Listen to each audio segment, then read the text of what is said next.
Tell us how these tariffs are affecting you now that there is a pause, but there's still a 145% cumulative tariff on China. Thanks, Brianna. Yeah, I mean, look, for a small business like mine, launching in Whole Foods nationwide is like the highest of highs. It's a make or break opportunity. And to have just weeks later this news around tariffs and immediately hearing from suppliers about how this is going to impact our prices, it goes from a make to a break for a business like mine.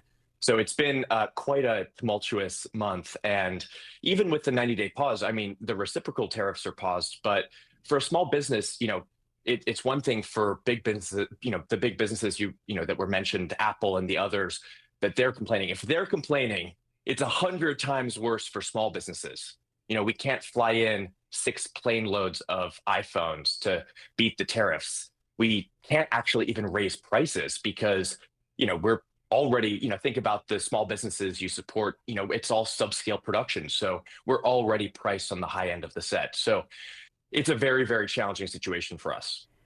Okay, so explain this to us because on the coffee side of things, it sounds like things could have been a lot worse if there hadn't been this pause, right? But I wonder if still with that, even not quite a Yeah. day of the reciprocal tariffs being in effect, how that impacted you. But also, you get your glass bottles from China. So what are you doing with that? Yeah. Well, so on the coffee front, first of all, coffee has been exempt from tariffs since the 1800s.